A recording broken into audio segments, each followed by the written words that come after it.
Bet the board. What do you mean you don't bet? I mean, I don't bet. You know, I don't gamble. I don't. I never have, and I never will. Yeah, right. I bet you $20 I can get you gambling before the end of the day. You owe me 15 grand, pal. Pay him.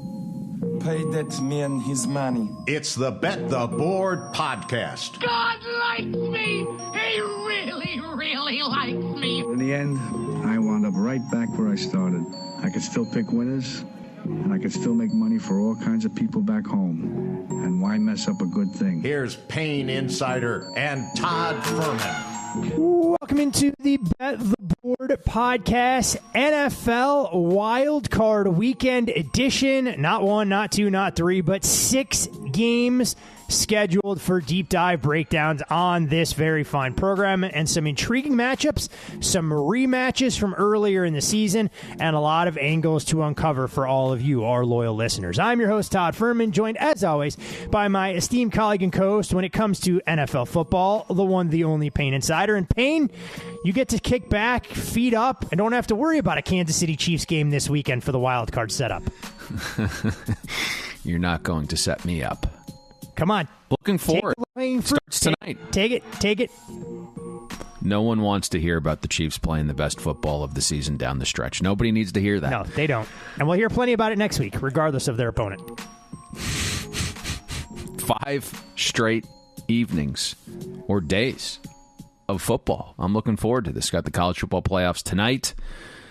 That podcast is in the can. Make sure you listen to that. And then 6 big games here. A lot of big undertaking, 6 games. Oh, it is a monumental way to try and go about dissecting all of the finer points for these games.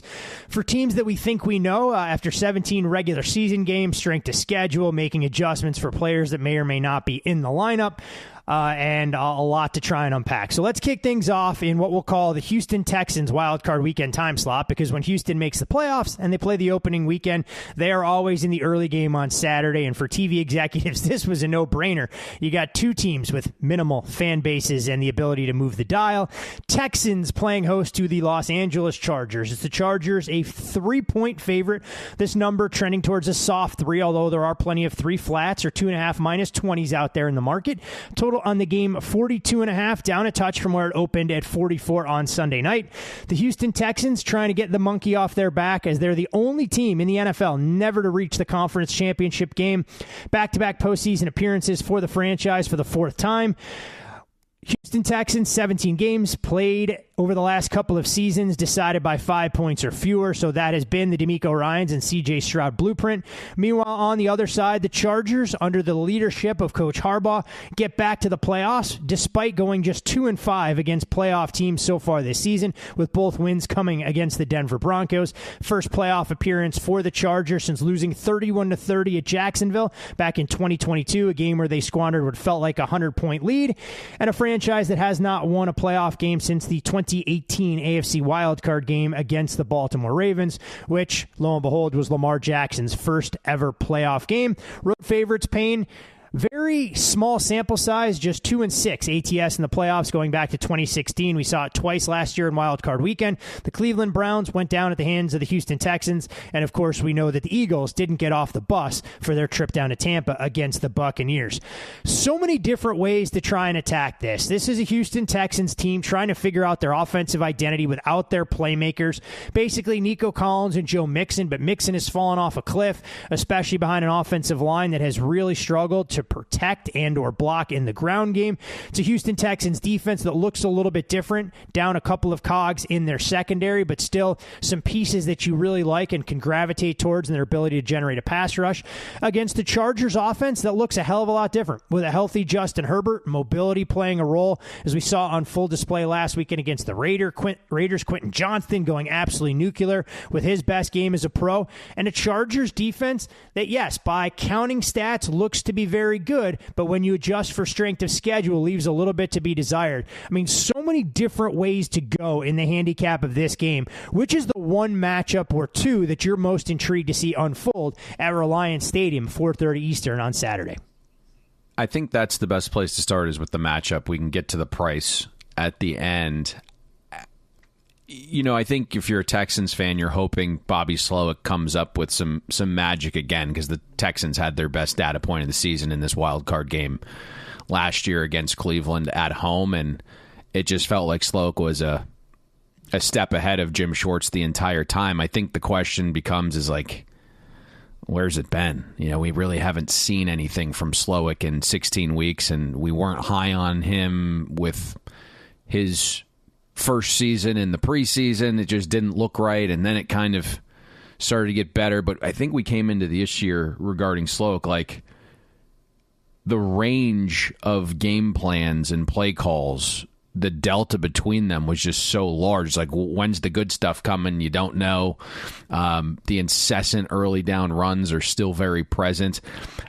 I think you hit on maybe the largest point, in that the Chargers defense is undoubtedly overrated. And I think we've seen that when they step up in class. Are they stepping up in class here?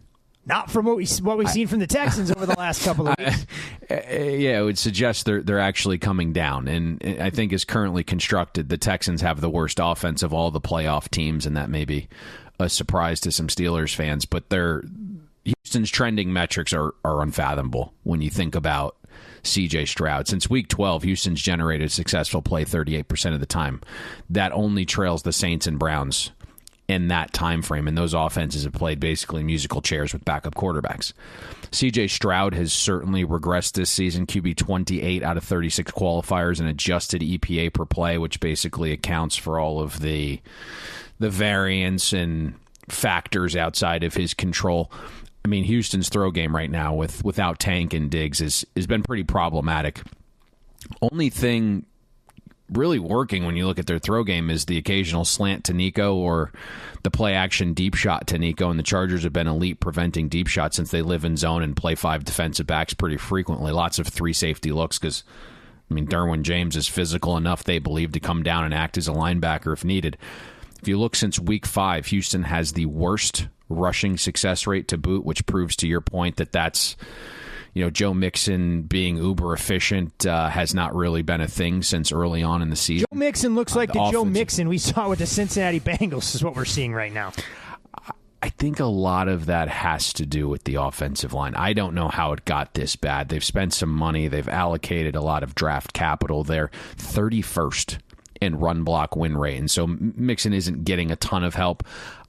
I don't see a ton of paths for the Texans offense, although they have been slightly better against some zone looks, and that's what you do get from the Chargers. So I would think Bobby Slowick tries to run the ball early. Shaq Mason, the big man up front, didn't practice Tuesday or Wednesday. But, if Slowick digs into the film, sees the data, and ups the Texans' rate of power runs from 2 tight end sets, that could yield some success here. I mentioned the Chargers like to play with 3 safeties on the field. As such, they're 26th defending power runs when they go with those smaller defensive looks. So I think running from 2 tight end sets is the path here for the Texans to maybe find some success in the ground game. That's where the Chargers have had some trouble. If Houston isn't able to have success on some of those incessant early down runs, if Bobby's not running the right way, we've seen the Chargers love to send zone blitzes on 3rd down. Jesse Minter calls zone blitz the 5th highest rate in the league, and the Chargers are number 2 in EPA surrendered when they blitz. It's probably curtains for the Texans offense when you don't have anyone really past Nico in the throw game if you're in these 3rd and medium, 3rd and long situations, and CJ Stroud's under duress. I think on the flip side, there's a couple matchups that are interesting. Houston has to get pressure. That's pretty plain and simple. I don't love seeing the rates of cover 3 that D'Amico uses relative to this matchup. The Chargers' pass game has shown well against those looks, but Joshua Palmer, 2 straight DNPs. We aren't huge Quentin Johnston guys, but coming off his best game as a pro, you'd think a confidence-boosting performance. He's dealing with a thigh issue, an illness. Went from a light practice Tuesday to a DNP on Wednesday with the game Saturday. We'll have to monitor that, but typically, it's troubling when guys miss practice on Thursday for a regular Sunday game. Wednesday becomes that Thursday with the Saturday. The other thing that's kind of shocked me this season is with all the talent up front and the draft capital spent, there's been spots down the stretch against Atlanta in Denver and Tampa, where the Chargers haven't been able to protect Justin Herbert. You're looking at Hunter and Anderson need to be game wreckers here. Need to keep an eye on Danico Autry's availability for this one. He's kind of been that third piece. You can play him on the end. You can play him in the middle in known pass rush situations. So let's keep our eyes peeled there on Autry. I kind of say all that to say this. There hasn't been a ton of games this season, or as many as we'd like, where the matchups mesh with the price. There aren't a ton of paths for the Texans here, right? Have to be able to run, have to be able to get pressure. At 3 flat, we've seen nibbles on the Texans from pro bettors. And I just come back to feeling comfortable laying 3 with the Chargers, you have to get to 3.5. That has to be your price. To get to 3, where there wouldn't be any pre-flop value in laying it, you'd have to power rate the Chargers somewhere around like the 7th or 8th best team in the league. And you'd have to rate the Texans a well below average team just to get to 3. And so are you comfortable saying the Texans are close to a bottom 10 team in the league and the Chargers are clearly in that 6 to 8 range to get past a field goal to find value laying it on the Chargers? I mean, this game to me is like, we've gone over the matchups, but the price seems to be the great indicator here. And maybe, hey, let's say another wave comes in on the Texans with some disruption to the Chargers' practice schedule. Would it surprise me if this got to 1.5, 2, and then maybe you see a difference of opinion on a cheap money line grab on the Chargers? It wouldn't. But it would be really, I think, dependent on the status of Palmer and Johnston here. Such a weird game on a variety of fronts, because the Chargers deserve a world of credit for being able to put together a season that I think will be the worst edition that we see of the Herbert and Harbaugh Chargers, knowing how much cap space they have, their ability to address a handful of needs. But to your point, the offensive line is supposed to be a strength. Rashawn Slater, yes, he was a full participant throughout the course of the week in practice, but bizarre circumstances about him being removed from that game against the Raiders. Going to want to see if that knee holds up. And for the Houston Texans, a team lauded before the year as a potential dark horse in the AFC, dealt with a rash of injuries, both at the wide receiver position. To your point, the offensive line has underwhelmed, to say the least. And it's hard to ignore the fact that C.J. Stroud has regressed as a result of all of those factors, and then build in the level of somewhat familiarity that C.J. Stroud, no stranger to seeing Coach Harbaugh and Jesse Minter on the other sidelines from his times at Ohio State. So a lot of interesting storylines and a fun game to kick things off Wild Card Weekend on Saturday during the mid-afternoon. Into the primetime window, Payne, where familiarity breeds contempt, and teams that have played not once but twice already this season in the division will play the de facto rubber match in Baltimore, with the Ravens a 9.5 to 10-point favorite, depending on where you look, and a total that has seen largely one-way traffic from a peak of 46, now down to 43.5, as they'll play host to the Steelers. 5th playoff meeting between these division rivals. The Steelers have gone 3-1 in those games, and it's the first meeting since these teams met way back in the 2014 wild card round, a game the Ravens won 30-17. It's the first playoff game all time between a team that comes into the postseason on a 4-game winning streak playing a team coming in on a 4-game losing streak. Double-digit underdogs if the game does close 10 or greater. 0-12 straight up all time in the wild card round, just 2-10 against the number. And this will mark the Ravens' largest spread as a favorite versus the Steelers since 2009. Payne, first question I'll ask before we get into some of the X's and O's, we'll kind of flip the script here and mention price.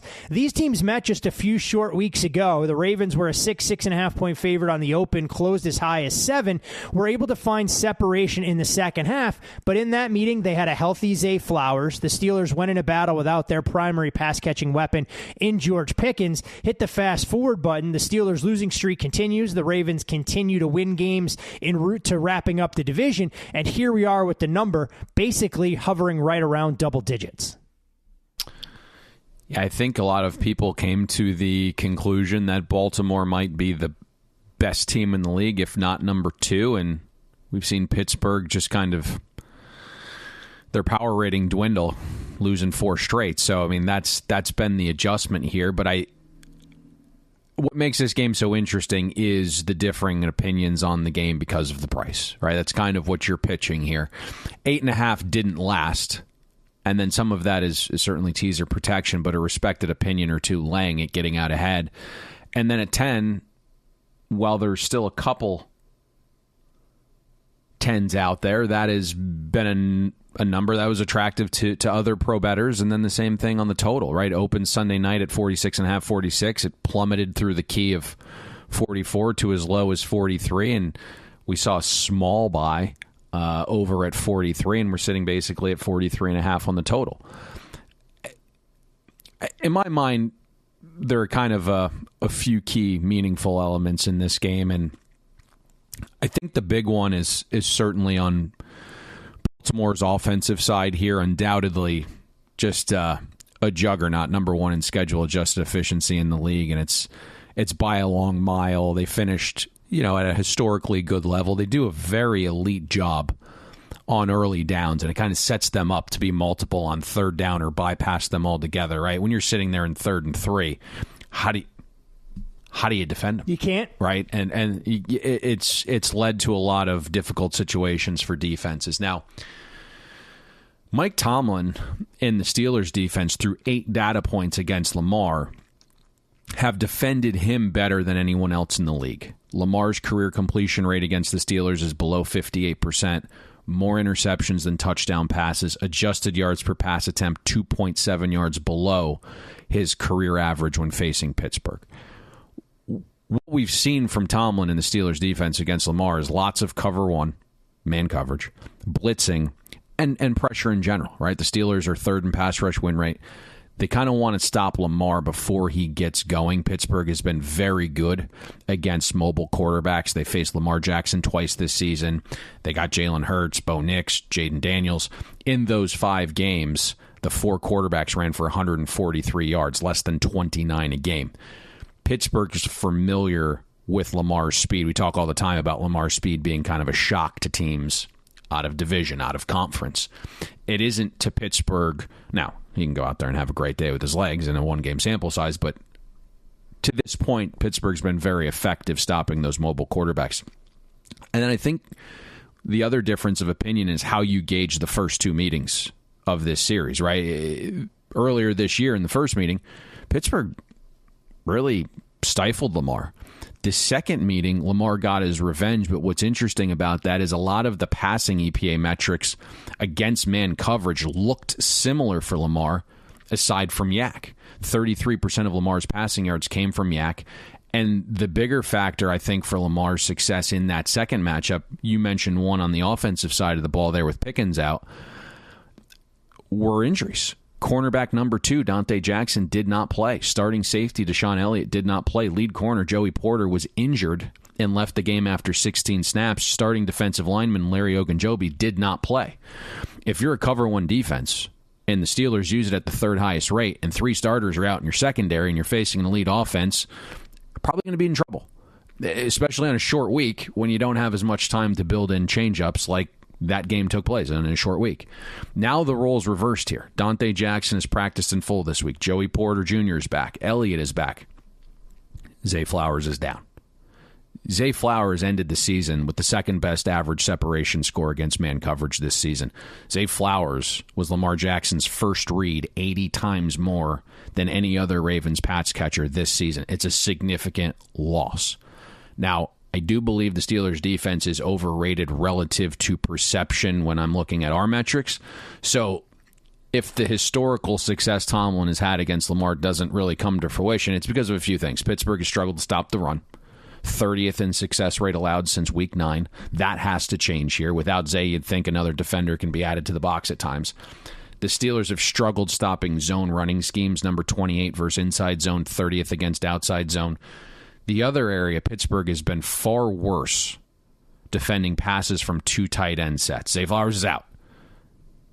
So Monken probably needs to use more Andrews and Likely on the field at the same time. The other thing that stands out to me is on the other side of the ball. We had a pretty strong inclination. I know we've talked about it a few times this season, Todd, where the Steelers' offense would eventually bottom out. We kept waiting for it to happen, and it eventually did down the stretch, albeit when the schedule of opposing defenses continued to get ratcheted up. It did. And when they started the season 8-2, fans only care about the wins. But the Steelers' early down offense, the first 10 games, had a 39% success rate. It was good for 27th in the league. But Russ continually spammed late down explosive moon balls, mostly to Pickens, and the Steelers' offense with 7th in drop-back EPA on late downs through 10 games. From Week 11 onward, the early down offense has remained largely the same. The late down fortune has kind of come to an end for Russ, 25th in EPA per dropback on late downs. And since Pickens returned from injury, Russ and him are like not in lockstep. They're not on the same page. At the same time that's happening, Baltimore's defense has made significant strides. And it comes from two small tweaks that Zach Orr made. Now, we talked about Zach Orr. First-time defensive coordinator. He was kind of thrust into a position before maybe he was ready, right? A lot of those Baltimore defensive guys ended up leaving.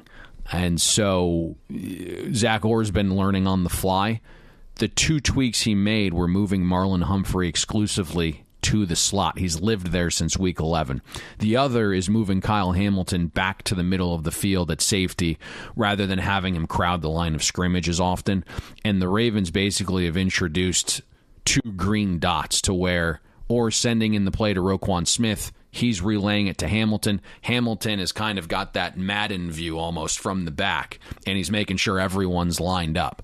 And since those changes were made in Week 11, the Ravens defense, number one in EPA per play allowed, number one in success rate. And I think that's been the biggest boost to their power rating, Todd, and why this line is a little bit different than the first go-around. And think about where the Steelers' offense is at right now. Right, against the Eagles, Ravens, and Chiefs, they didn't even have an ability to chase. They didn't even have an ability to add points in garbage time. 0 points the final 25 minutes chasing the Kansas City Chiefs. 0 points the final 25 minutes against Baltimore in the second meeting we've talked about. 0 points in the second half chasing Philly. It's also nothing major right now, but I'd also keep an eye on the weather. Going to be in the high 20s temp-wise, wind gusts reaching 20 miles per hour. Again, nothing crazy, but it was looking picture perfect 2 days ago, and now it's not. So if those gusts turn into something a little more steady, that would certainly be a factor here as well. Yeah, going to want to be able to run the football, something the Steelers have only been able to do with 2 yards in a cloud of dust instead of being able to hunt the explosives, like the Ravens have been able to find on a regular basis with Lamar Jackson and Derrick Henry. And to your point, I think those defensive changes definitely have raised the overall profile of a Ravens team that we've been high on all season long, but maybe look the part now of a truly legitimate Super Bowl contender if Lamar can get over some of the playoff woes that have been there, that he described as being antsy in the moment and the game moving a little bit too quickly. You figure after a little while that stuff starts to slow down some, and against the familiar foe, things may look a little bit better. So very interested to see where the next move comes in this game, both on side and total, as we sit right off a key number on the total and right off of a secondary key in terms of a side perspective. You can follow Payne on social media at Payne Insider. You can follow me there as well at Todd Furman. Most importantly, you can follow the podcast, and for all things Bet the Board related, including scheduling updates from here through the end of the season, at Bet the Board Pod. Payne, moving from Saturday's tandem of games into a trio, the de facto triple header on Sunday, where things will start early afternoon, 1 o'clock Eastern in Western New York, with the Denver Broncos ending a playoff drought that has been going on since they won the Lombardi Trophy back in 2016 as a 9-point underdog against the Buffalo Bills. Total in this game has come down a touch. We'll call 47, kind of the market consensus at this point. A little bit of coaching overlap. Joe Brady was the offensive coordinator way back when under Sean Payton in New Orleans 2017-18, before Brady led the most dynamic offense that we've seen in college football at LSU. This is a Broncos team coming into the year whose win total was set at 5.5, so they have gone above and beyond expectations. Didn't allow Kansas City's B team to hang around in the regular season finale, winning that game convincingly 38-0. But here's a Bills side that had the division wrapped up since early December. They're the only team in NFL history to be two 15-win teams in a season. They own victories against the Detroit Lions and the Kansas City Chiefs. The rest of the league against those opponents, just 2-30. They've led the NFL in points per game and points per game allowed cumulatively over the last 5 seasons, so they have been the model of consistency. 6 wins by 20-plus points this season was the most in the NFL, and 4 straight seasons with a playoff win. It's tied for the longest streak in team history going back to the early 90s. These wild card games have been an offensive explosion for Buffalo in recent memory, averaging more than 400 yards per game in these contests. And Payne, Josh Allen said some interesting things down the stretch, that the Bills hadn't revealed their entire playbook. They've been able to play a little bit coy. That remains to be seen what it looks like with a full cast of healthy weapons that are out there. The Bills' defense, however, struggled down the stretch. Not exactly an elite unit. We'll see if that can get rectified here against the Broncos team. Offensively, Bo Nix has gone out and performed at a level I don't think any of us thought he was capable of doing in his rookie campaign, and a Denver defense that may boast the NFL Defensive Player of the Year in Patrick Surtain, that does one thing better than almost anybody in the league: getting after the opposing quarterback. Something that the Bills do extremely well is keeping Josh Allen upright through good blocking and Allen's mobility. I think that's the big question here, at least from a market perspective, is like, what do you believe? Because and throw out week 18, but week 16, 17 against the Patriots and Jets, 2 of the league's bottom feeders, Buffalo looked terrific. Offensively, defensively. And so if you're just saying, hey, we believe Josh Allen, and that they were holding things back for the playoffs because the 1 seed was effectively out of reach, then you're comfortable getting to like the 9 here. If you're saying to yourself, boy, we've kind of identified some issues here. Josh Allen's left hand, Josh Allen's throwing shoulders, throwing elbow, the defense regressing, and you're like, boy, how do we get to 9 here? So I think that's the ultimate factor here in this game, is what version of Buffalo are we going to get? I don't have a single dollar on this game yet, and that's because, the matchups don't match the model if everything is and everyone is healthy. You obviously can't talk Bills football without Josh Allen, and I think certainly the perception of Denver and the surface level metrics suggest the Broncos have an elite defense, so it makes sense to maybe start on this side of the ball. I mentioned heading into the Colts game, which we lost. Which we shouldn't have lost. Cross the goal line, kids, with the football in hand. And get to the first down marker in the case of Jonathan Taylor. I didn't believe the Broncos defense was a top 4 unit then. They faced a well below average schedule of offenses, and now all of a sudden Denver faces the second most efficient offense led by the potential MVP in Josh Allen. And my guess is the rest did him some wonders. Since week 11, the Broncos have basically faced an injured Kirk Cousins, a combination of Minshew and Ritter, Jameis, who torched them alive, Anthony Richardson, Carson Wentz. The only 2 quarterbacks the Broncos faced with a pulse were Herbert and Burrow, and the Broncos lost both games. Baltimore hung 41 on the Broncos. So anytime Denver's defense has stepped up in class to this tier of offense, they've been handled. Of all the defenses in the NFL, Denver's is the unit ranked as having the most variance. They've looked like the 85 Bears at home against incompetence. They struggle mightily on the road against good offenses. And that's why they're 8-0 and favored and 2-7 as a dog. And to me, that's not surprising. They were projected to win about 6 games when you count for the VIG, and undoubtedly they're well ahead of schedule. But sometimes when you're ahead of schedule and you meet the elite, you get kind of slapped in the face and reality starts to set in. I'm not saying that's going to happen here, but I think the other component that's really aided Denver this season, which you hinted at, is their aggressiveness and ability to get pressure. Broncos are 3rd in blitz rate, number 2 in pass rush win rate, number 2 in pressure. To this point, though, the Bills' offensive line has shown an ability to combat that. They've been extremely fortunate with injury luck. Spencer Brown missing the Week 11 game against Kansas City is the only game missed for a Bills offensive lineman this season. Buffalo is 4th in pass block win rate, 4th and pressure rate allowed. Can you get to Josh Allen? We know when you do, the sack avoidance is off the charts as well. Denver employs man coverage at the 7th highest rate in the NFL, and because Josh Allen's legs, and typically this time of season we see mobile quarterbacks show a willingness to run a little bit more, and because of the explosiveness of Buffalo, the Bills really make these man coverage defenses pay. Now, the down-to-down success stuff isn't as good, but the big plays have certainly been there in those settings.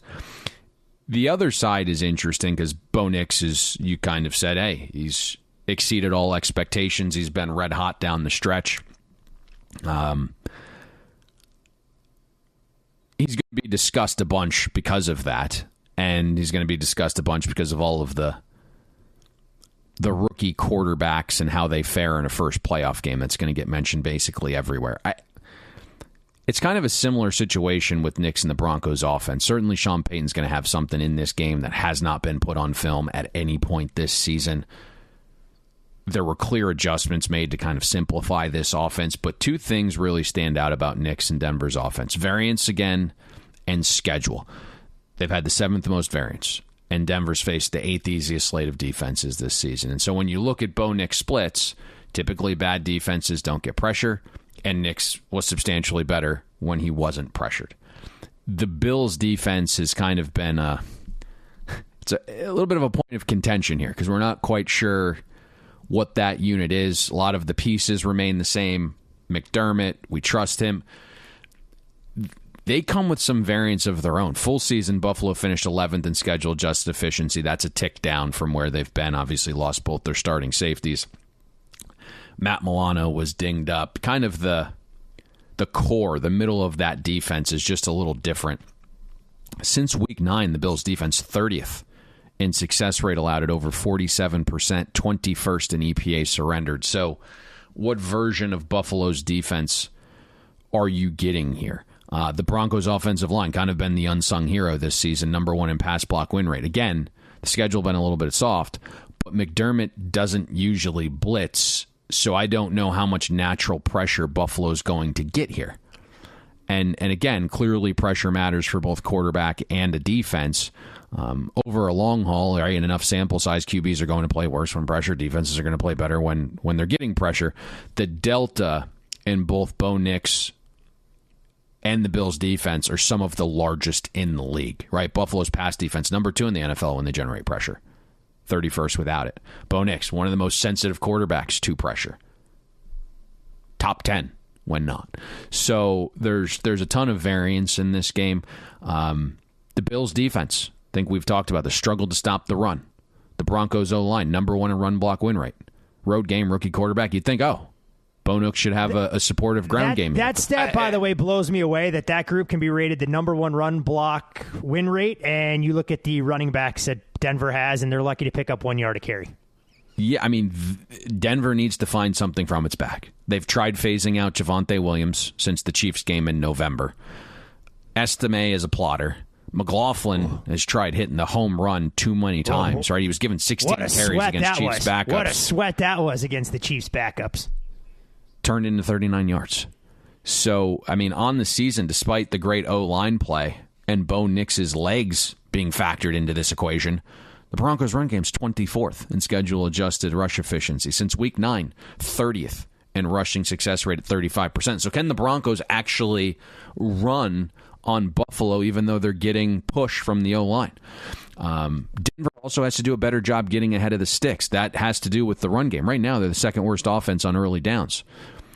You can't ask Bo Nix to live in 3rd and 6 and be successful here. So I actually think the game plan has to be Bo Nix getting the ball out quick, where he's played to a top 10 level when releasing it in under 2.5 seconds. You have to get Bo Nix legs involved. I would suggest lots of play action. Buffalo's defense has been sensitive to that.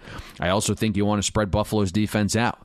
They've been a completely different unit when defending passes from spread formations like 11 compared to heavy formations like 12. And so I think in this game, Sean Payton come out with something that has not been seen on film.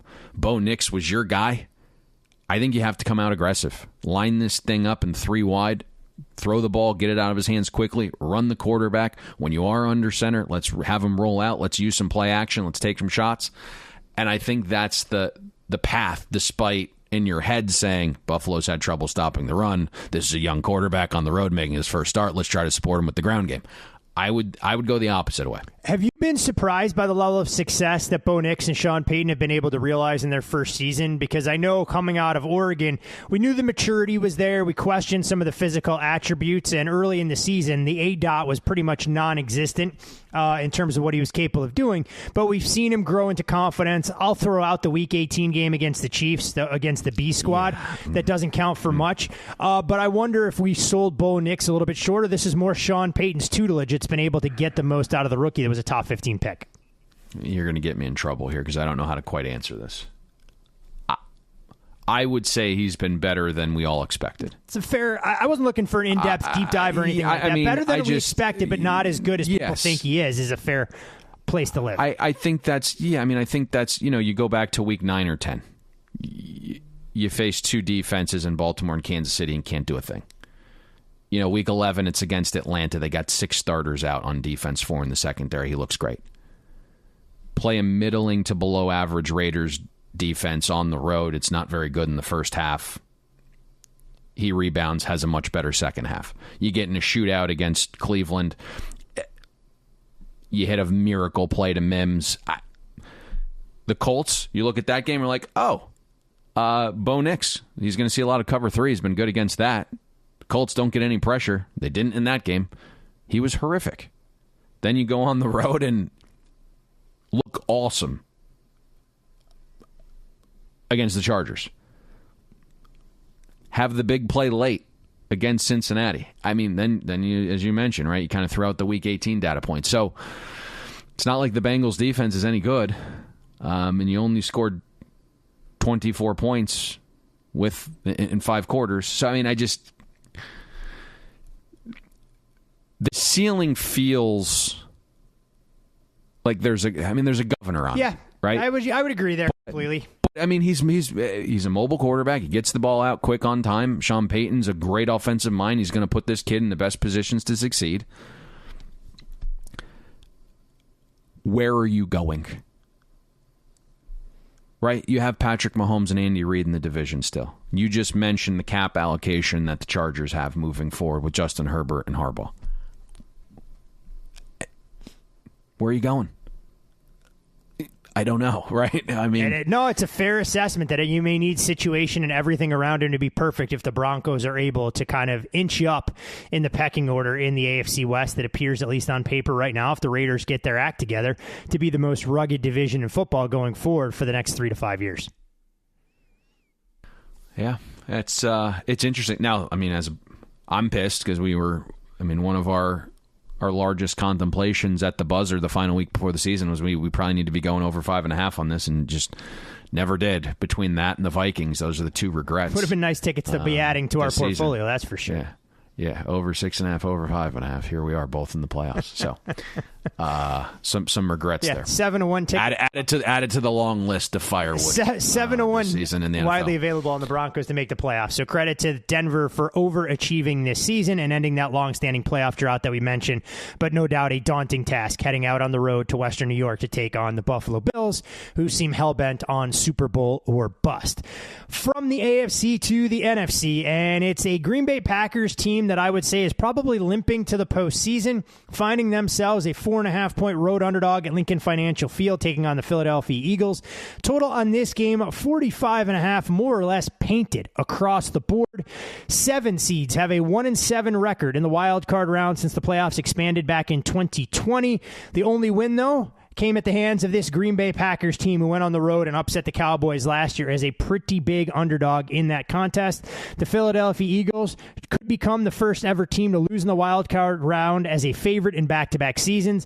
Didn't exactly put their best game on tape last year against the Tampa Bay Buccaneers, but that Eagles bunch had really struggled down the stretch, so not a fair evaluation. These two teams cut from a relatively similar cloth, ranking 30th and 32nd in the league in pass attempts this season. We know they want to establish the ground game, but both have very capable quarterbacks when they're playing at their best. Green Bay this season, 5 of their 6 losses have come by 5 points or fewer. 4 losses by 6+ points in the past 2 seasons is actually tied for the fewest in the NFL. And for the Eagles, they should have the services of Jalen Hurts back under center after missing the last few games of the season with a concussion. Green Bay getting healthier in their own right on the defensive side. Quay Walker and Evan Williams both return to practice. It'll give them a little bit more flexibility on the back end and an ability to stop the run at the same time. But offensively, some injury concerns beginning to mount. Jordan Love, hopeful that he's going to play. No reason to believe that he won't be out there on Sunday afternoon, but he won't have the services of Christian Watson to kind of stretch the field. And Payne, this was a Green Bay offense that was rolling during the second half of the season. Scored 30+ points in 5 straight games before they hit a lull the last 2 weeks. I don't think anybody who watched them against the Vikings would be enamored with that 25-point outburst that came largely in garbage time when they were chasing the game. Last week, they went in with intentions of trying to beat the Bears and help their seeding, and the offense really looked to be stuck in quicksand for the majority of that particular game. The passing game has kind of ground to a halt. It's looked a little bit wonky for stretches as Jordan Love tries to figure out who the true number 1 receiver actually is in this offense, matched up against the Philadelphia defense under Vic Fangio that continued to get better as the season progressed. We've seen what this secondary is capable of doing with 2 rookies playing prominent roles, their ability to stop the run. And then, of course, the other question, Jalen Hurts and this Kellen Moore Philadelphia Eagles offense against the Green Bay Packers defense, who should be healthier, but still lacks that elite cover corner, with Jair Alexander being lost for the season. When you handicap this game, I'm not sure if the number or the matchups are the most interesting place to start, so the floor is yours, kind sir. Well, I mean, for the most part, Packers games have been stayaways for me because they've been difficult to gauge. And I think ahead of the Seattle game, which we broke down, I sent you a text probably a few days before, and I wanted to make sure I got the date on that. It was December 10th when you asked me about that Seattle matchup, and I think I called the Packers an enigma. And that continues to be the case. Maybe their best data point of the season on the road in Lumen Field there, and bettors that I respect were ready to make the Packers like their 4th highest power-rated team in the league after that game. Then you start digging, it's like 0-4 against Detroit and Minnesota. Stubbed their toe last week at home against Chicago. And it's just a difficult team for me to gauge on both sides. I mean, the Packers' run offense is all the buzz. It's been very efficient and lives in the top 10. But you know, the way the film guys talk about it, you think it was the most historic ground game known to mankind. And to me, you could really make the case that Green Bay has become too run reliant, and it's knocked Jordan Love out of rhythm. His chemistry with Jaden Reed has regressed down the stretch. 1 game for Reed of 50 or more yards the final 8 games. And so, like, when there's series where the run game gets stuffed, Green Bay doesn't really have the ability to get bailed out by an explosive as often, you know, by Jordan Love without a field spacer in Christian Watson, who tore his ACL last week. So I'm very curious to see how this looks, because Green Bay's basically been running the Steph Curry offense, right? It's a 3 or it's a layup. And, you know, Love throws deep at the 2nd highest rate in the league. Without Watson on the field, his yards per pass attempt dipped nearly 2 yards. And I'm very interested to see if Vic Fangio throws a few curveballs here. If the Packers, I guess, stay run-reliant, which is likely the case, because if you look at Jordan Love, his drop-back rate was 31st in the NFL. It's amazing you pay a guy how many hundreds of millions of dollars to do that.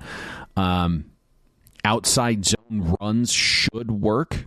It's a run-type. Green Bay uses nearly 30% of their carries, and the Eagles are bottom 10 in the NFL defending it. However, Philly is number 2 in defending man runs, and Green Bay is number 2 in the NFL in rate of man runs. So run types are very, very important in this matchup. Let's see if LaFleur dials up the right ones. You also have to blitz Jordan Love. Vic Fangio blitzes at the 3rd lowest rate. So again, I'm very interested to see if there's some changes here. You know, we get into playoff time and these games mean so much. It's one and done, that the coordinators are basically living in their office all week, and they're combing over every piece of film. They're looking at every play. They're typically trying to implement things specific to opponent. So I'm intrigued to see what Vic Fangio comes up with. But without Christian Watson, you want to man the Packers receivers a little bit more. We saw Brian Flores throw the curveball recently in that matchup where LaFleur came out and was like, boy, we weren't expecting a lot of man coverage. We got it. So if I'm LaFleur, I'm really making sure my play action game on early downs is dialed up. We saw explosive kill Philly in Brazil week 1, but this Eagle secondary is completely morphed with the young kids in the back, and they're great at stopping the explosive. So if the 3-ball here is no longer existent because Philly's improved and you don't have Christian Watson, it just becomes a defense that can kind of squat on the run game a little bit. They don't really ask Jordan Love to throw into the intermediate parts of the field. And so it becomes a short pass game and a run game, and it becomes a phone booth offense. So that could be a little bit difficult. I think on the other side of the ball, it's vital you get pressure on Jalen Hurts. Always. Especially when he's coming back from concussion. You want to kind of tap him early. Make him feel you a little bit there. But Green Bay is 26th in pass rush win rate. But the way to at least contain this Philly offense is making Jalen Hurts uncomfortable. One of the most sensitive quarterbacks to pressure. Philly dips to 26th and drop back EPA when Hurts is pressured. We know he likes to hang on to the ball and hold it a little too long. Saquon Barkley was a force in the first meeting, 132 yards, 3 touchdowns on 26 touches. Green Bay's run defense post-bye has been elite. First 9 weeks, 19th in rushing success rate allowed. Go into their Week 10 bye, come out. Hafley's made some adjustments and a few tweaks since Week 11. 5th in rushing success rate allowed for that Packers defense. So if the Eagles want their best shot at success running, I think you have to spread the Packers out. This, to me, is a pretty straightforward game plan for Kellen Moore. Let's see if he executes it. You want to run from 11 here and then throw from heavy. And we saw Dallas Goedert return, so that'd be nice, where you can implement some of the 2 tight end sets a little bit more. The Packers are second best in the NFL defending runs from heavy formation, dead last defending runs from 3 wide, so it seems too obvious. But Hafley does a nice job protecting his secondary. There's not a ton of talent back there despite a couple of the safeties, but good amounts of cover 3 usage and 2 high. Jalen has been less efficient against those coverages relative to man, so maybe you get your run game fired up the right way, running from 11, and it forces Green Bay to put an extra guy down to the box, or it forces them to play a little bit more man so they can tackle a little bit better on the outside, and then you're opening some things up for Jalen, who's much better against man coverage. Kind of like I said at the top here, Todd, I've done my best staying away from Packers games just from what I am seeing. Boy, if you were able to grab 3-20 on the Eagles Sunday night or in the wee hours of Monday morning, I think you probably did a very, very nice job there. And number sitting in pretty much no man's land at this point, despite quarterbacks being upgraded, questions around availability. And I'd be hard-pressed to make a case that this number trends back towards 4 once we see some of those injury reports clean up a little bit, or if the number gets as high as 6 before kickoff on Sunday afternoon. So it feels like the perfect number, creating one of the more polarizing games in terms of how professional bettors have assessed these 2 commodities all season long, and some of the expectations for the Eagles and what their ceiling might look like compared to a Green Bay team that could look a little bit different from an identity standpoint without that field spacer that you mentioned in Christian Watson's absence. The NFC playoffs continue into Sunday Night Football rematch, much like the Packers and Eagles, a game we saw week 1, albeit that one it was in Brazil. This one returns to the scene of the same crime where Washington was dominated by Tampa in the Jaden Daniels debut game. Tampa winning that game 37-20. Tampa enters this playoff spot as a field goal favorite. Total on the contest 50.5. Last year, as we mentioned, Tampa took care of business in the wild card round as a short home underdog against Philadelphia. Back in 2020, it was Tampa going on the road, knocking off the Washington Commanders 31-23 en route to a Super Bowl title. Tom Brady's first playoff game with the Buccaneers. Last rookie quarterback to win a road playoff game in his postseason debut. Well, you have to go all the way back to 2012 when Russell Wilson accomplished that feat as a member of the Seattle Seahawks. The last playoff victory for the Commanders franchise was back in 2005 against the Tampa Bay Buccaneers in the NFC wildcard round. Fourth time that Washington has won 12-plus games in a season. Each of the prior 3 times Washington has gone on to the NFC Championship game. The Bucs, meanwhile, arguably the most underappreciated 4-time division champion, something that they've accomplished and now in 4 straight years in the NFC South. 5 consecutive playoff appearances for the first time in playoff history.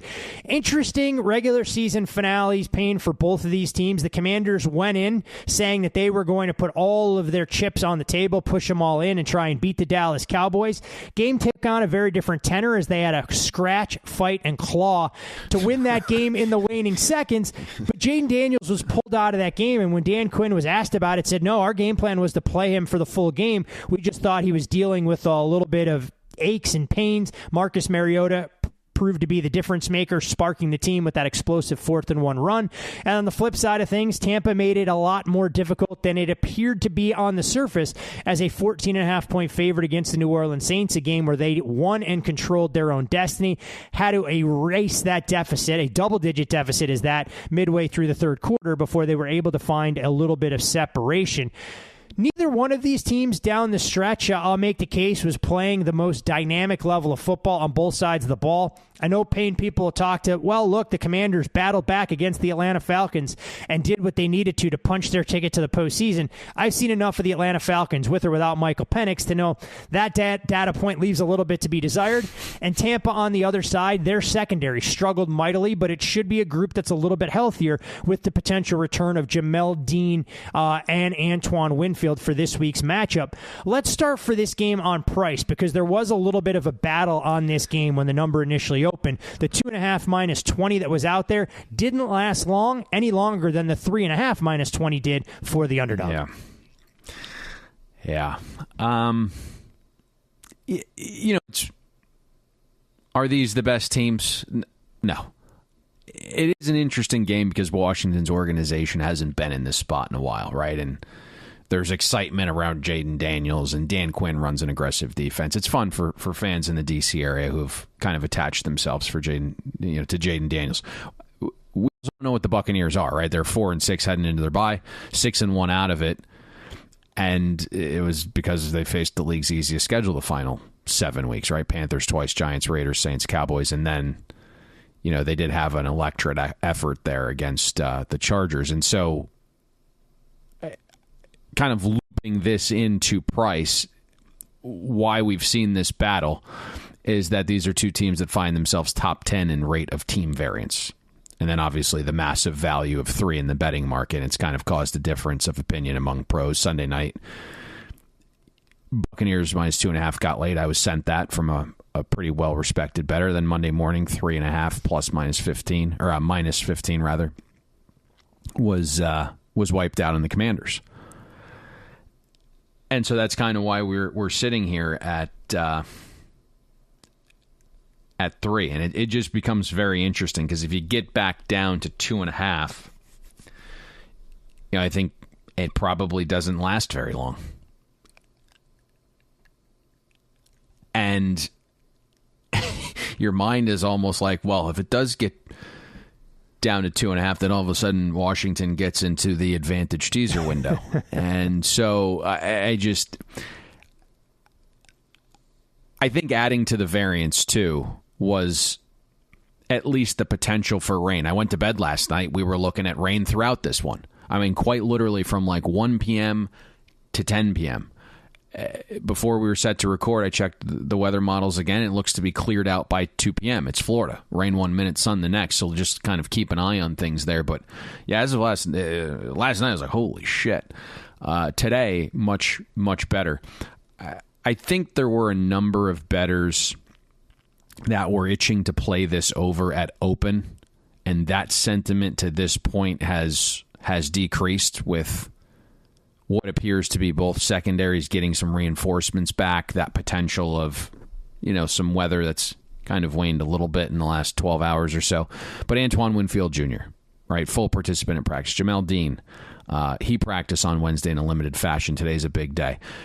And then on the other side, according to Lake Lewis Jr., who covers the Commanders, he was bullish since Monday that Marshawn Lattimore would be available for this game, and we know the battles he and Mike Evans have had. We've mentioned the Buccaneers' schedule out of the bye. Baker and Cohen have faced a schedule of defenses with an average efficiency rank of 24th. Now, Washington, even with Dan Quinn, are no world beaters, 23rd on the season. However, if Lattimore is back and can finish the game, which is a big if, that's a huge boost. We know Dan Quinn likes to dial up the blitz, but in general, Tampa's offensive line has been very good. They don't allow much pressure, 5th in pass block win rate, and so the Commanders' defensive EPA allowed dips a net 0.56 when they don't get pressure. So that's going to be a huge factor in this game. Do those Dan Quinn blitzes get home and make Baker a little bit uncomfortable? If not, Baker has done a pretty good job pushing the ball downfield at times. The Commanders are bottom 5 defending deep passes. Again, a lot of that data without Marshawn Lattimore. If he's the guy Dan Quinn wants him to be and he's healthy, that probably improves as well. On the ground, it needs to be a Bucky game for the Bucs. 25% of Tampa's runs are outside zone. Washington, 29th defending that run type. So I think the other thing that provides some variance here, Todd, is what is the Commanders' offense? It's a great question that I'm not sure even Cliff Kingsbury knows the answer to. It's really interesting because I thought we had a very good hold on the NFC East this year, right? Some of our biggest positions were Eagles to win the division, Cowboys under. We took some flyers on Jalen Hurts to win MVP, just a small bet at 16-1, not anywhere close to the win totals. Jaden Daniels is a guy we cashed in very nicely on Heisman futures last year. I was not as high, and this is relative, on Jaden Daniels coming into this season, and I wouldn't even say as others. I mean, did anyone through 10 weeks have him as a potential MVP candidate? Did anyone have him slicing and dicing the league away? I don't think so. But kind of as we've watched this Commanders offense down the stretch, you can tell by the eye it hasn't been great, and then you can see it in the numbers. From Week 12 onward, if you just look at the first 3 quarters of those games, Jaden Daniels is QB 34 in EPA per dropback, 31st in success rate. That's out of 39 qualifying QBs from Week 12, first 3 quarters. The Commanders have basically survived offensively by winning in the fourth quarter and winning variance downs. Have they been stopped on 4th down once all year? I mean, it's just they're living in kind of these late down situations, late in the games, and just kind of getting by, much to our chagrin, right? We saw that where the Atlanta Falcons catching 4.5 go into the halftime with a double-digit lead. You're thinking, hey, I mean, great position to be in, and the fourth quarter magic just unfolds. And I know Spencer Rattler in the cast from the Goonies there, he was throwing to, had more success against the Buccaneers secondary than you'd like. I would have leaned in a chunk in more goal line situations if I had that luxury. But you just kind of how large is the drop down in class? I mean, the Commanders have faced the second easiest schedule of pass defenses this season, as is.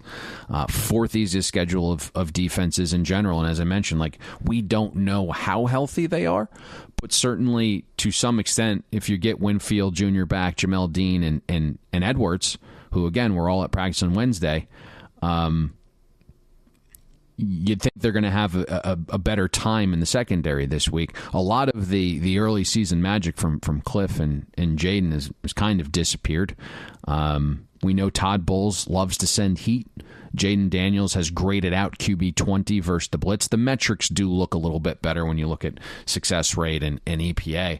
Just for me, it was a very difficult game, which has a battle on it, and then the potential to sprinkle in a little weather. And I was like, boy, this is a game that I don't really have an interest in. But again, from what I was told early in the week, Tampa minus 2.5 at 3.5. We saw a little buyback. Again, if this gets to 2.5, I would think we see a Tampa buy from one specific group. The total, again, there's a lot of interest potentially early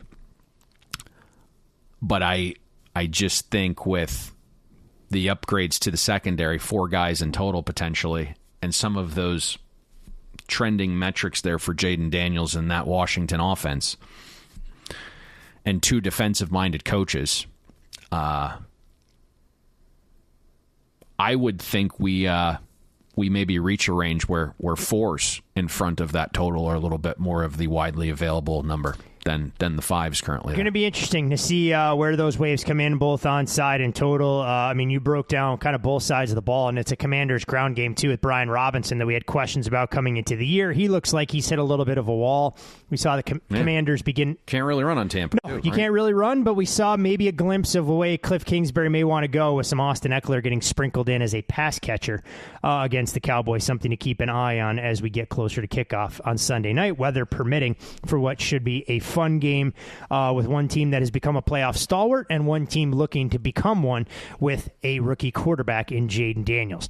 Final game. You mentioned that, by the way. That was interesting to me when I think back to even that first Philadelphia game, when you have defenses with, maybe some question marks there at linebacker, where you can pick on a linebacker or two. Having both running backs on the field for Washington and getting Eckler out as more of that pass catcher, and maybe to kind of take advantage of some of those blitzes. Eckler's role as a pass catcher on a linebacker here is somewhat interesting. We'll see. He can be kind of that Swiss Army knife. Not a guy you're going to lean on, obviously, to run it between the tackles at this point in his career, but just something else for Todd Bowles and company to think about as they begin to game plan for this particular matchup. Monday Night Football, assuming it goes on as scheduled in its preferred destination at SoFi Stadium, given all the situations unfolding in Southern California. We'll handicap it as such, with Minnesota a modest 1-point road favorite, going back to the scene of the crime where they came up short on a Thursday Night Football game earlier this season. Total on the game has leaked up a touch, 47.5, more or less the opener.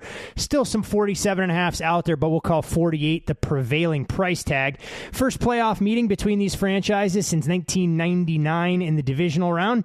We know about the familiarity between head coaches. Kevin O'Connell was the Rams' offensive coordinator under Sean McVay, helping lead them to a Super Bowl way back when, in the victory against the Bengals. McVay downplayed that dynamic again here, saying familiarity only gets you so far. You still have to go out there and execute, paraphrasing one of his quotes from earlier this week. And since the NFL expanded to 16 games back in 1978, only the 1999 Rams and 2024 Vikings won 13-plus games entering the season as 100-1 long shot or greater to win the Super Bowl. The Vikings became the first team in NFL history to win 14 games and not win the division. Yes, there are some quirks around that, a 17-game schedule versus 16, and it's the second time this year that the Vikings have to play the Rams 1 week after taking on a physical divisional opponent in the form of the Detroit Lions. For the Rams, first team in NFL history to make the playoffs after being 3 games below 500 in back-to-back seasons. Second 10-win team in league history to have 0 wins by more than 10 points, joining the 1978 Houston Oilers. And this will be the first time, if the Rams do indeed close as an underdog, where they would enter as one since the 1978 NFC Championship game, a contest they lost by 4 touchdowns to the Dallas Cowboys. Paying price, I think probably the best place to start, because if this game had taken place before we saw the Vikings more than stub their toe in the regular season finale against the Lions, we'd have been looking at a juice 2.5, potentially a soft 3 with Minnesota installed as the favorite. Suddenly people want to throw the baby out with the bathwater because Sam Darnold bottomed out in the performance against the Honolulu Blues and what Aaron Glenn schemed things up. Can Sam Darnold get back to the quarterback we saw for the first 17 weeks, or does history repeat itself and him continuing to see ghosts for the second straight weeks? So this is an interesting game to me, because clearly we've seen some sharp buys on the Rams at +2. We're now down to pick in a couple places. Still a couple shops there offering advantage teasers on the Rams. So there's really an interesting thought process here. And God, if the Rams move to a favorite, then what? That would be a little nutty to me. And it's tough to get the Sam Darnold performance out of your head from last week.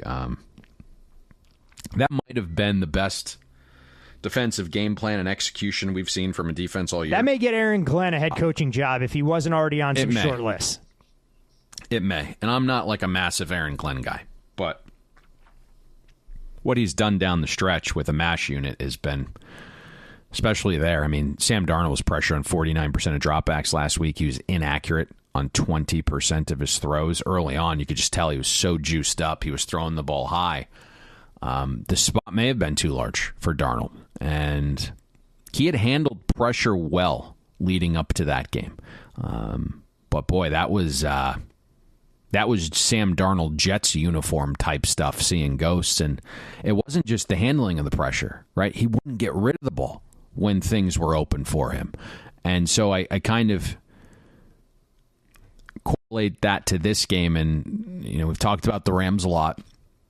Can they get pressure? They've been able to down the stretch. I think we were ahead of that conglomerate up front there of the four kids, the two sophomores, the two rookies. And we identified that pretty early.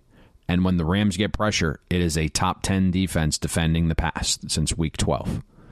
You even stretch it out a little further. They're like 11th the last 12 weeks.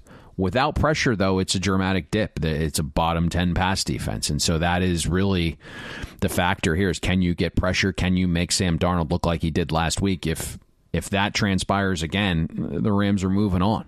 I think there needs to be some reflection from Kevin O'Connell here. There needs to be more outs, so to speak, to help Sam Darnold deal with pressure. A lot of the route trees last week, when you look, the depth of target was a little bit deeper than you like.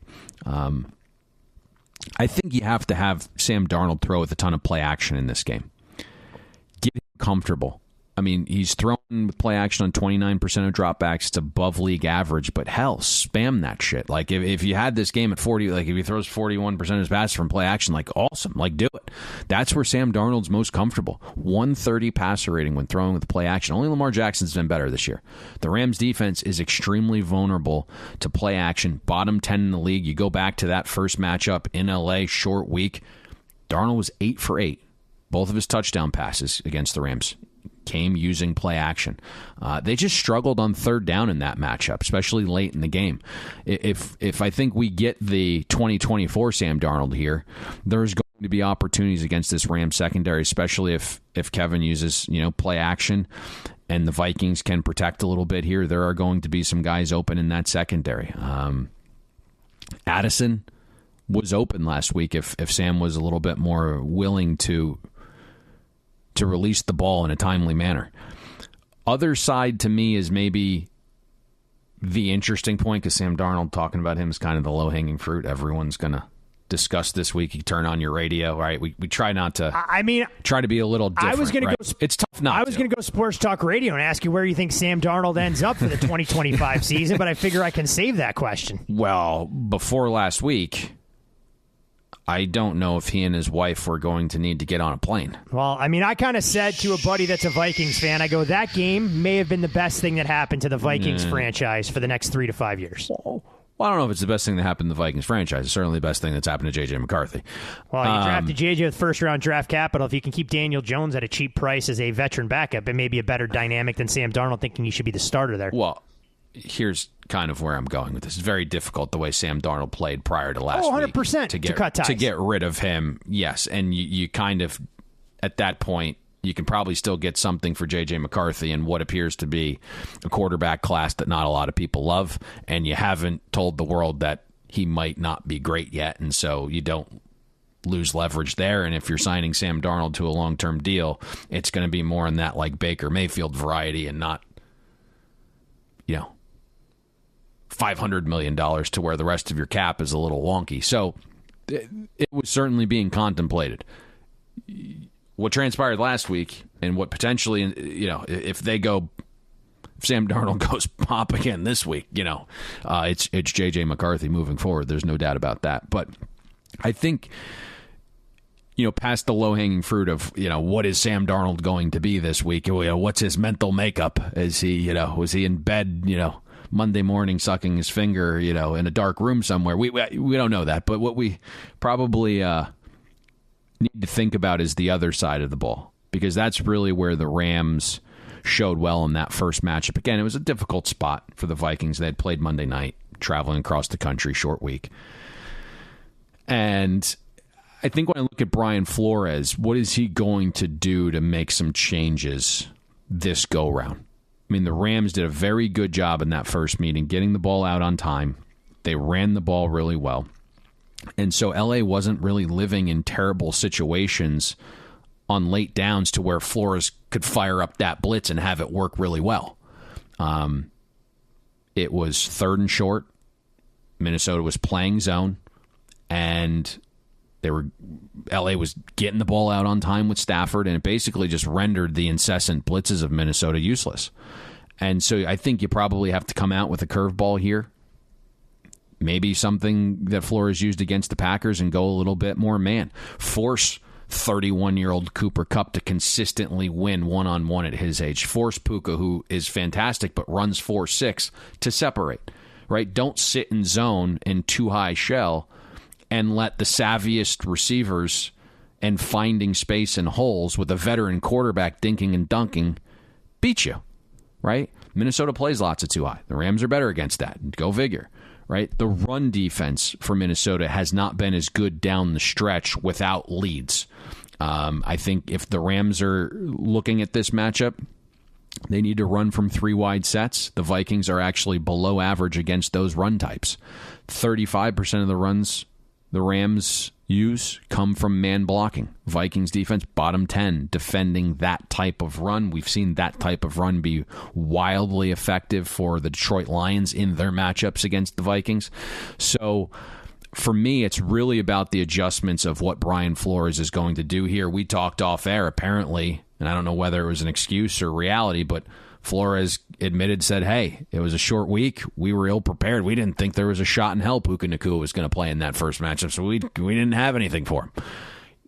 That obviously is not the case this go-round. So I'd like to see a little bit more man coverage. The Vikings did get healthier in the secondary.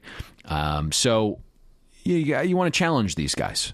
And that you don't want to have Stafford sitting back there throwing 4-yard throws as Kupp and Puka sit there and find holes in the zone. And then all of a sudden, on 3rd down when you want to blitz, Stafford has the ability to pick up 4 yards by getting the ball out of his hand in 2.2 seconds, and your blitz is cooked. So early downs on this side of the matchup are going to be vital. I think you kind of break tendency here, and Flores would be smart to go zone. Such an interesting matchup. Yes, it's one that we saw earlier in the season. Man. Go to man. Such an interesting matchup. One we saw earlier in the season. There was a lot more noise in that particular data point on a short week with Minnesota, as you alluded to, traveling across the country to take on the Rams. The Rams not exactly being transparent with the players that were available. All hands on deck, at least the way things look here. And this is a Rams offensive line that has really started to put things together with a little bit more continuity down the stretch, protecting Matthew Stafford, even if the Rams offense hasn't put up a whole lot of crooked numbers in the 3 weeks leading up to week 18, where Sean McVay chose to sit players more than anything else. And I think that always speaks volumes as well. You almost wonder if Sean McVay was perfectly content drawing the Vikings in this particular spot and getting his roster a much needed respite before a playoff run where maybe they can play a little bit of a dark horse or Cinderella. You can follow Payne on social media at Payne Insider. I'm Todd Furman. You can follow me there. Most importantly, for all things Bet the Board podcast related, you can be sure to follow the podcast at Bet the Board Pod. And Payne, best bet portion of the program. I know some of these numbers have been beaten into place. Not as much movement on the sides as what we've seen on the totals. But what have we identified for an opportunity to get our loyal investors to the window on Saturday or Sunday? Boy, 6 games. A lot of talking. This was. Hopefully you rested those vocal cords. Get a little green tea and honey to try and rest up and recover. I think one of our longer NFL shows of this season. Boy, getting man and zone mixed up. But to kind of make this a little bit more concise, we've obviously talked about the game since we've talked about all 6 games. Let's go with the first game, Saturday, Chargers-Houston, first half under 21.5, minus $1.15. If you're someone who's just listening to the best bet, you'll have to go up and listen to what we discussed. We spent about 18 minutes breaking that game down in its entirety, timestamped above. First half under. Chargers, Texans. 21.5 minus 15. Let's do it. Points at a premium to kick things off in the annual Houston Texans TV window, this time against the Los Angeles Chargers. Anything else, kind sir, that you'd like to share with our loyal listenership? Like you mentioned, 75 minutes plus in terms of NFL content. It almost harkens back to a preseason, off-season preview duration of the program.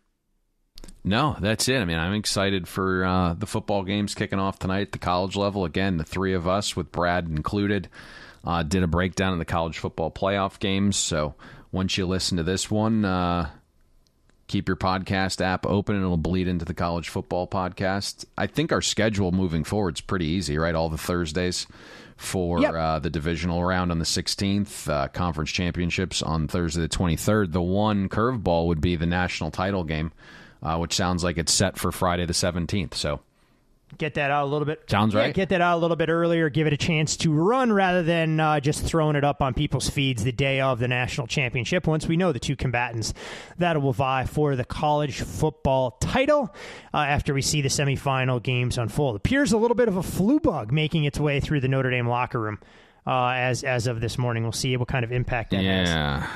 Yeah. on the game tonight. So for Payne Insider, I'm Todd Firm. Would have loved 3 minus 20. Yeah, well, it makes two of us. The hemming and the hawing to try and be able to get to the window. So nature. You can't have the hem without the haw. It's more of the Art Vandelay import-export.